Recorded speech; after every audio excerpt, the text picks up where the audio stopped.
Ingo.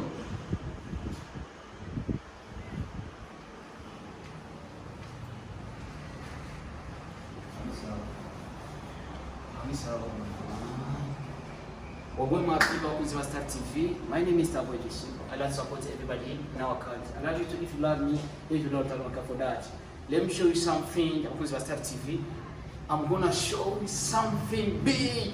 Kuri Star TV, audio from Burundi, East Africa ndetse no kwishoza bagafasha warafashije ngo tuziturina kwera twafasha. Nta kintu kizima no gukora n'abajene kugira gutera imbere. I'm gonna show you something big mu Burundi kandi ari cyambere. Bisigura iki? Icuzi mu runo Burundi cyambere. Uno musikirara kivuyeho ku kibanza cyambere. Bisigura iki? Just abwe naje kwereka ikintu cyambere mu Burundi cyiza kuruta ibindi byose kigiye kuba. Thank you so much. Burundi turabahaye amahoro aho muherereye hose mu gihugu n'inyuma y'igihugu. Kana karyo keza ko kwamenyesha wa mugambi wa leta wo kubaka inyubako rusangi kugira bene gihugu bave mu buzima bwo gupanga baronka amazu yabo yo kubamwo. Rero turi muri societe imwe muri zitatu zahawe aho dushobora kubaka inzu zirenga 400 z'uburaro zo kubamo aho bita muri Sokarti. Rero Vendredi twarasinye amasezerano na leta badushikiriza ko tugiye gutangura ibikorwa. Twashaka kumenyesha abarundi n'abarundi kazi bari mu gihugu n'abari hanze n'inshuti z'u Burundi kwico gikorwa kigiye gutangura vuba cyane kuko ibisabwa byaraheze. Twongera tubamenyesha tubereka ibyo byiza bigiye kuba mu gihugu cyacu bizotuma abarundi benshi bava mu byo gupanga bakaba mu nzu nziza cyane yiwe ashobora kuraga abana. Rero inzu tuzubaka muri Sokarti ni inzu zizimbutse ariko murazi ko mu Burundi cya kwisi yose abantu ntibangana, hariho abashobora kuba mu nzu zizinge zitazinge. Rero iwacu muri Sokarti villa izoba yitwa Iwacu Estate. Hazoba hari amazu meza cyane nk'uko mushobora kwibona.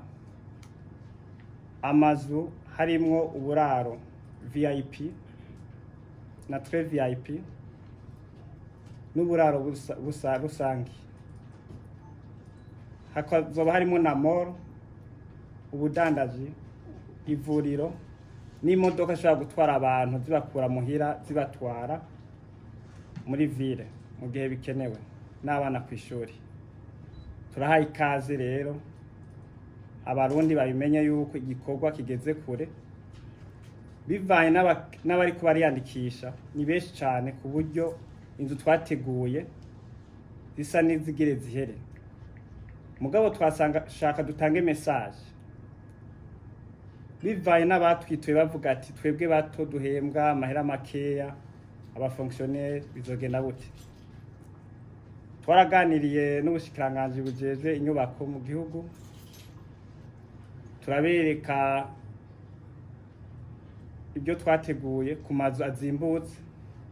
Amazu ashobora kuba ari hagati ya 40 millions 60 na 70 kugira by'ukuri dushigikira umugambi wa leta wo gukura abantu mu gupanga.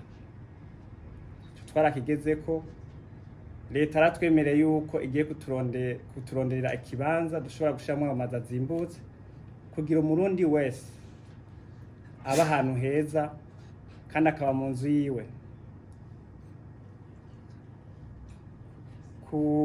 Kukabijya kubyo udasanzwe murazi yuko umuntu agire yubake bisaba ko undi amahera yose kugira yubake akabonda ikibanza.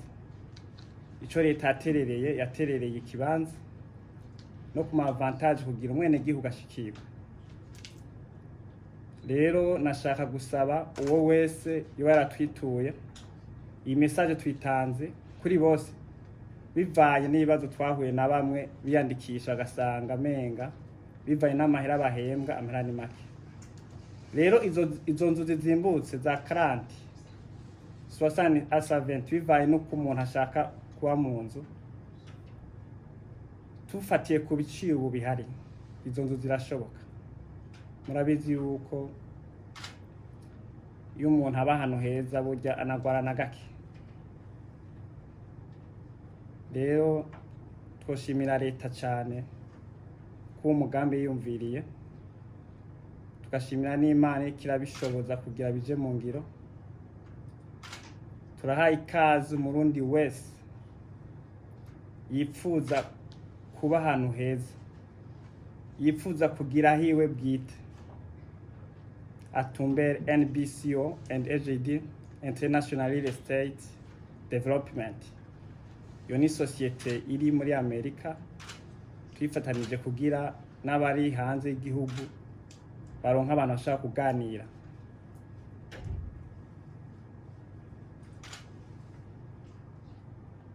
Murakoze.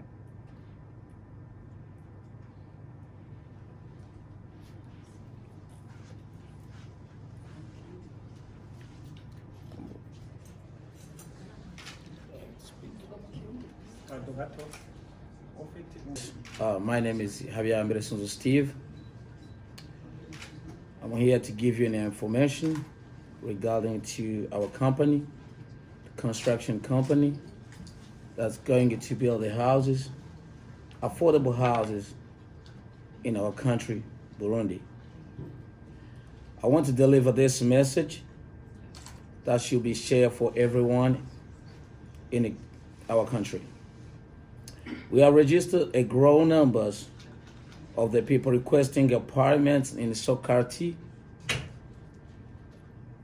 I know for fact, we understand we cannot serve everyone due to the fact that the site is limited in size. And the building flat costly, a little bit. Number 3, that I need everybody should understand, for the 2 reasons, we have prepared another site for the less costly. That is gonna cost around 40 million to 120 Burundian francs. We have already discussed this with the minister and the charge and the promise that are already working to secure additional site that can host these less cost houses. My message is we are here. We want everyone to know that our country, it should be built with us, with our own hands. And we are here to deliver that everyone in Burundi should have a place to live that's less costly and affordable. Thank you.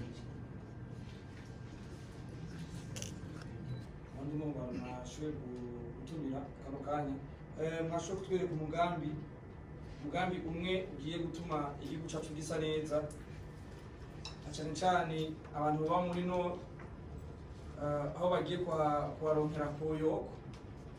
Wa mugambi wa n'icyubahiro umukuru w'igihugu wo gusukura igihugu. Abahazi ndibaza neza ko ari muri Sokati. Yes sir. Muri Sokati. Ego. Abahavukiye cyangwa abahakuriye nibaza neza yuko ari insinzi kuri bo. Rero icyamena mbere ko mbaza akabazo kanje ntabwo mashimire mwebwe mwashobozana umugambi mu gihugu cyacu cyiza cy'u Burundi cyo gusukura no kubaka igihugu cyacu cyiza cy'u Burundi.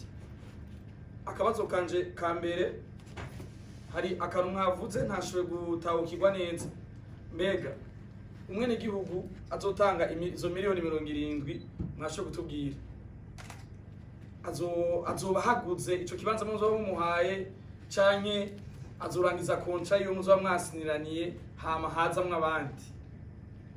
Mbega amaze kuba atanze ayo mamiliyoni akaba bangaho arafise uruhushya none rwo gupangisha iyo nzu muzoba mwamuhaye. Ngira kumbaza ko afise n'uruhushya rwo kugurisha agace kiwe muzoba mwamuhaye mw'iyo nzu.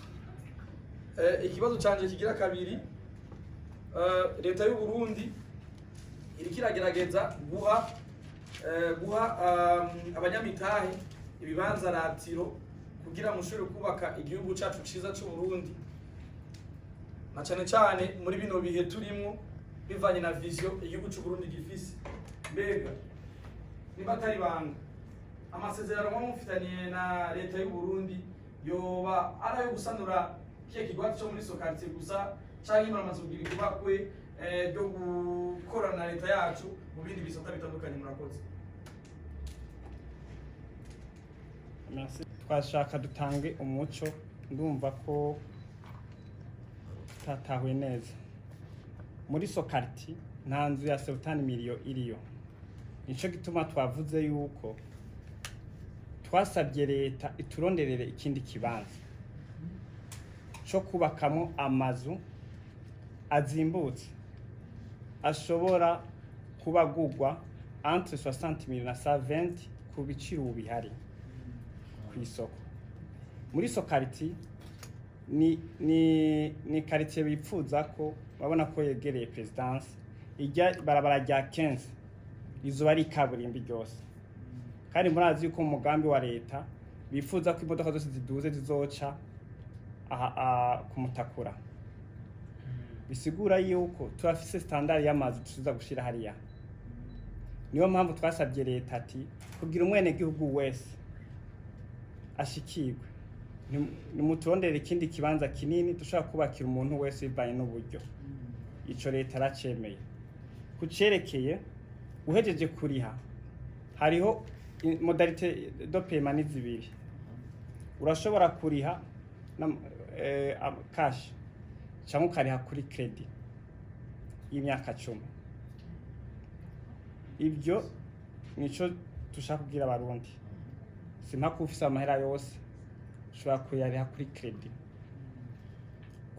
Kubaje kutwitura turabereka ukuntu bazoronka credit n'ukuntu procedure bisaba mu gihe basanze yuko ushobora kugira kuzoriha iyo credit. Rero ico nashaka kwishura kucerekeye uhejeje iyo irose kuri credit, inzu yawe ugaheza kwiriha ibaye iwawe na titre ayironka iyo nzu. Mwico gihe ikintu ciwawe gikoresha ico ushaka. Ico utemerewe ni guhindura kuyibomora ngo ubake iby'iwawe. Mugo urashaka kuyipangisha, gusa leta ntikwifuza yuko ari abantu bazo bagipanga mwico gihe. Nibaza ko bivaye n'umugambi wa leta nabo bazoba bafise nawo wimvira ko yopanga zafise inzu, ariko urashaka kuyipangisha cyangwa urashobora no kuyigurisha mu gihe bikeneye, mu gihe uba wamaze kuyiriha. Nibaza ko ico ari umuco kwiriye. Sokarte nta nzu zizimbutse ziriyo, ni inzu ziri kuri standard twaganiye ko na leta turahuriza. Hama inzu zizimbutse leta yaratwemereye ko igiye kuturonderera ikibanza tuzozishiramo. Naho zizimbutse nagiye mbwira abarundi n'abarundi kazi, inzu zizoba ari nziza cyane, zubatswe nk'abatembereza Canada. Murabizi amazu yaho ngene ameze. Turashaka kubereka ukuntu zimeze, ukuntu zisa n'inzu zizoba ari nziza naho zizimbutse.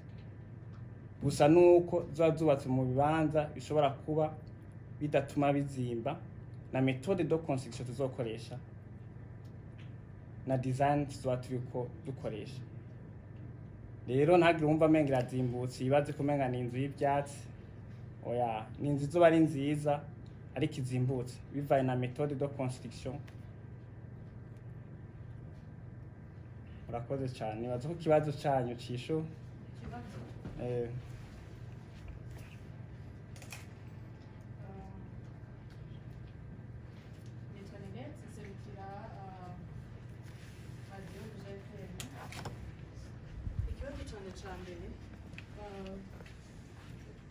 Mbega ayo mazu mugomba kubaka mu mugambi mwiza yuko ata murundi mu myaka iri imbere agomba gusubira kubaho mu buzima bwo gupanga. Uyu mugambi uzogarukira hano mu gisagara ca Bujumbura gusa. Ikindi naco ku bantu kumbure bashobora kuba bamenye ano makuru bunyene, mbega ikiringo mwatanze canke abantu ni bangahe muvuga ati muvuga tuti abantu bashika kuri bangahe bivanye n'inzu zihari, ukuvuga muri limita nombre y'abantu baza kwiyandikisha, ikiringo gisigaye kugira ngo iyandikwa rihere cyoba ari nka ryari? Murakoze.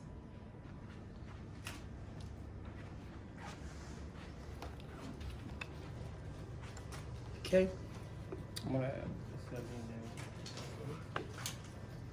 Murakoze cyane ikibazo muwajije Radio Buja FM.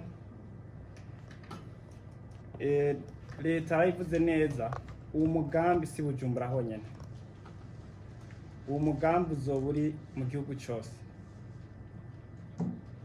ariko icyatumye bihera i Bujumbura ni uko iyo umugambi utanguye haraba intango kugira n'abantu bose babone ko bishoboka kugira tubandanye. Nibaza yuko muri ajya amasosiyete basinya atatu bazubaka Igitega, leta ikarondera n'ibindi bibanza mu zindi ntara. Nibaza ko umundi wese worema hari bizoshika mu gihugu cyose. Rero ca kabiri baja ati ikiringo cyo kwandika cyo kirahera canke kigira iki, imiryango iracuguruye. Ico twifuza nuko umundi wese yoshikirwa,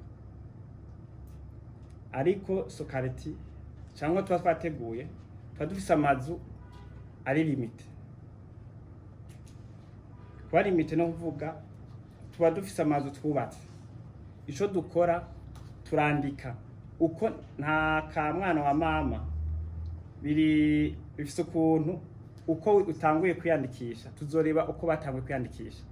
Hama nimba dukeneye abantu 1000, tubonye 1000 kigeze linyi zoheze ya Sokareti, hama tuba propose babe boja mu izo quartier zindi tugiye kubaka shasha. Nobabwira yuko nta muntu numwe yimiriwe kuza kwiyandikisha. Nico gituma twasabye no munsi bibe officiel, abantu bamenya ati ntazovuga ati ntabyo twigeze tumenya. Tubwira abarundi n'amakungu ko twatanguye kwakira abantu bifuza amazu yo kubamo muri Sokareti. No mwiyo site shasha tuzubakamwe amazu ashobora kuba uwari we wese yoshobora kuronka inzu, yaba umufonctionnaire mu nzira imworoheye cyane. Murakoze. Nitwa Nikundana Joseline nkorera Radio Burundi. Bihenze mwavuze yuko muzokubaka amazu 400. Mbega ayo mazu 400 ni muri Sokareti cyangwa ni muri iyo kibanza kizoba kishobora kwakira umwene gihugu ari wese? Murakoze Joseline. Ayo mazu 400 ni 455 niyo azubakwa muri Sokareti bivanye na superficie baduhaye. Niyo azubakwa muri kuvuga n'amazu 455 niyo azubakwa muri Sokareti. Aho handi leta imaze kuduha ikibanza niho tuzomenya amazu ashobora kujayo. Mwico gihe ko abimenye na kare tuzobikora twisunza abantu dufise.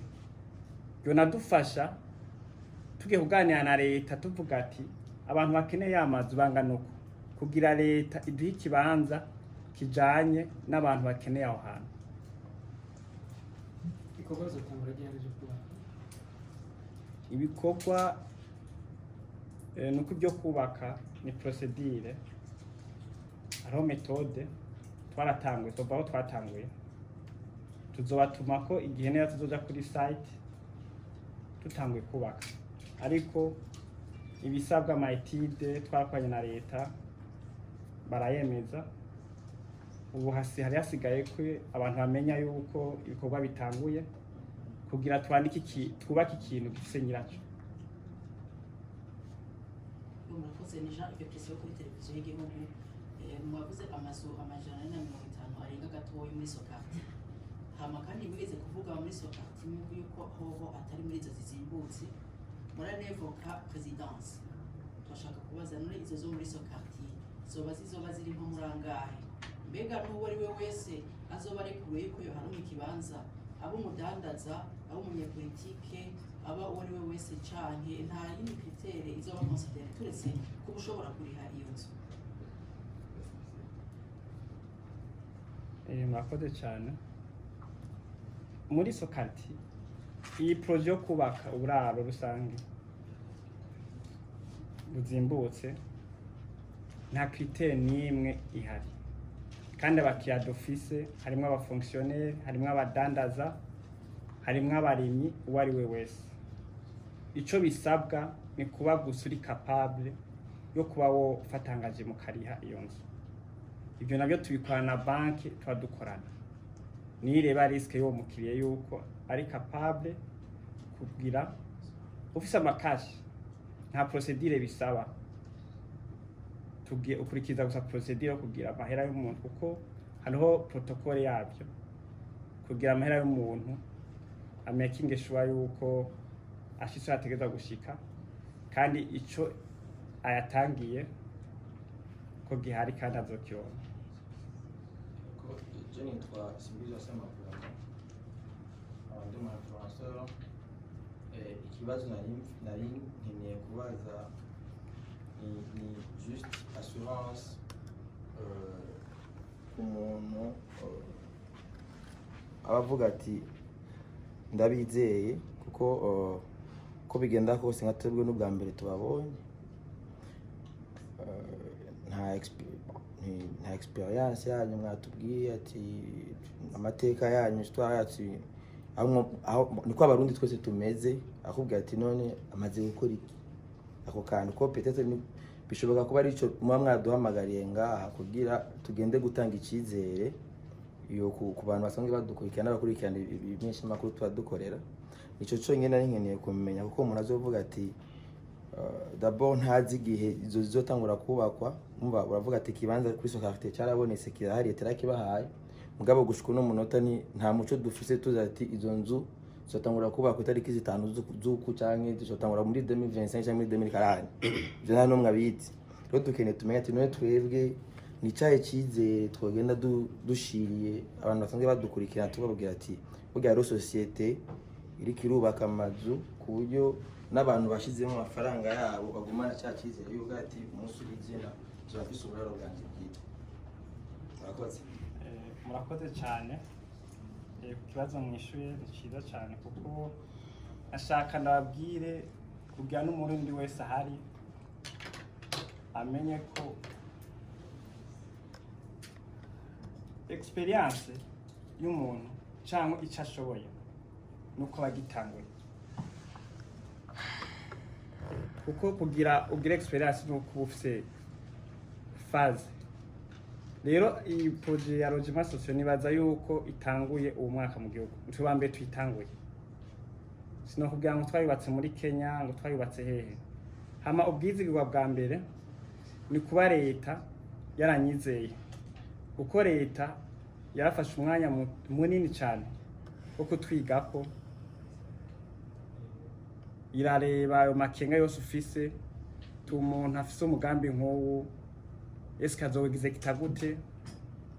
Mugabo kugira dushike aho dusinya, muribuka ko haro kontra mbere baduhaye ya demwa batubaza ibibazo tateza kwishura, hari impapuro badutuma kugira ayo makengano ufise nyene tubayabone, hagira aho leta dusinyira kugira dutangwe ibikorwa. Rero nibaza ko inyisho yawe no guha nuko ku kivi ntuzobona ico dushoboye, kandi nakumenyesha yuko nizo Jeune Civile na Afrique du Sud ndumufundi ndabizi. Societe yanje imaze imyaka 3 ikorera ngaha, turubakira particulier, transmission amasoko, ariko no munsi twashatse ko twokorera hamwe kugira twubake igihugu cyacu, kuko ni twebwe barundi twetegereza kudevelopa igihugu tutiteze abava hanze. Nico gituma novuga yuko turi kumwe twese twashoboye. Hama ikibazo ca kabiri sinzi ko ariko ca majije nisho nabahaye aho tumaze kubikora na tugiye tubikore kandi leta yaradukurikiranye bikwiriye. Assurance aro protocole twababwiye ni hagati ibintu birimwo leta irimwo banki na jewe promoteur. Twebwe iyo tukoze execute les plans twahaye leta, hariho komisiyo muri leta ikurikirana ko tuko dukora ibyo twayihaye. Hariho banki nayo iba wahaye amahera ntuzahaje wiha banki. Nibaza ko ukeneye umuco turafise adresse azoza tuganire, aganire na banki, turajana muri banki ababwire protocole y'ibintu. Bibaye na ngombwa nibaza ko leta izotanga umuco y'ukuntu yabaserukiye. Ibiciro bihari si ibintu nitwiyumviriye tubishire ngaho. Leta arabereye mu kibanza canyu irarevuga ati nta kuntu mwopunguza, turabereka ibishoboka. Nabo baravuga ati kabasi dufafashe mw'iyi avantage kugira tubone ko igiciro copunguka kugira leta igere ku ntumbero yayo. Nibaza ko leta mwokwizera leta yatwizeye. Murakoze. Amajeni koresha umwanya bateguye tukazo kenga unashaka aho nyene kuri ico kibazo ca Simbizi yabajije cikiringo uko twe turijisho ry'umurundi wese abakurikirana ku mbuga zacu. Ico kibazo umwanya tuzotangurira ko ngiye ko nishura icambere uko amasezerano avuga hagati ya leta na twebwe nuko kuva dusinya kuva uno munsi gushika muri simo tutegeza ko twatanguye. Natwe kubu tutaratangura tuje kuri site ntitwashobora kuja gutangura mu gihe tutashobora guhamagara abakiya tubabwira ati ngizi tugiye kubakira kugira tuzishira habona nuko leta aba yazemeje kandi yabonye ku biciro bibereye ku bene gihugu. Kukabijya rero niko ngirenje murebye uko hazoba hubatse, nibaza ko mutari bwabone ikaritiye ibintu byose nkenerwa nk'umuntu biba bihari. Udashaka gukoresha imodoka yawe uvuga ati ndavuye muhira, mvuye muri salo, nije mu modoka iraho nyene, ntenda kuja gutonda imirongo igushikanye muri ville, amasaha yo kuyorirako arageze kuko hazo hari amasaha ya transport yagenewe iyo site. Nimba ari 9h30 ikayivuye muri ville, nimba ari 8h izoyivuye kuri site igiye muri ville. Hazo hari ama points iyo modoka ishobora guhagarira n'amasaha akona kabijya kambere. Ica kabiri hazoba hari ama service yose, kuvuga ngo ugiye gusuma muri ville kwa Siyoni ibyo uzobigira ubishaka kugira unonore imitsi. Ibintu byose nkenerwa, ivuriro zari hari, ama restaurant zoba hari, ama alimentation, service zose umuntu akenera zizoba ziri mwiyo site. Bisigura iki? Ushobora no kumara meme umwaka utavuye mu nzu atakina kimwe ukenera hanze.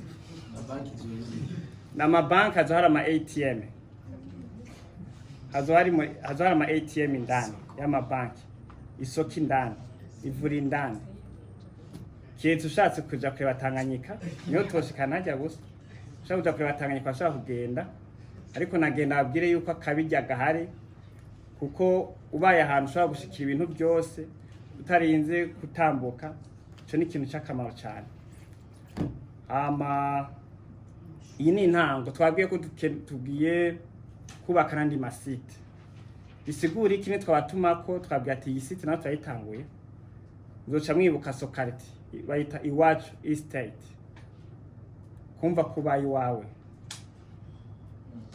abantu ndibaza yuko n'amashuri azoba ariyo ko maze umwaka utava muri quartier nizere neza yuko n'amashuri azobayo umugambi turumva ko ari munini kandi ari umugambi wagutse ari ikibazo umugenzi yabajije mutashoboye gutomora neza ivyo bintu ko twumva ari ibintu byagutse cyane ari binini byo twara imyaka ingahe akandi kabazo nagira ngere mbaze ni ikintu kijanye mbega abakiriya banyu bazuriha amafaranga imbere canke murafise umutahe muzokubaka ahantu abantu baze kuriha mu nyuma mwamaze kubaka izo nyubako canke bazuriha imbere niba bazuriha bizogenda gute?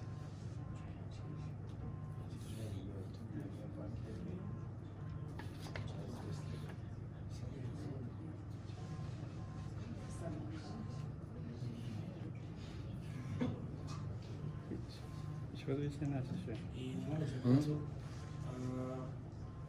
izire n'amashuri azobariyo no umugambi ni muremure cyane mbega bizofata imyaka ingana gute mba atari banga ishira mu gihe bari fisi bitaye na cyane ku bantu bavuga ati jewe dushaka kuza gupanga cyane dushaka kuza kuba muri izo nzu mu mutaye wanyu mwubatse mu bakaza kuriya cyane bazuriye imbere. Murakoze cyane. Mu bisaze uko bigenda wari wese yova ndashaka inzu mugabo ariho commitment tegeza kubaho kugira umaking sure yuko utimye inzu umuntu ayikeneye uyu muntu atayishaka hazobaho commitment kugira uburi capable tumenye yuko byukuri iyo nzu uyishaka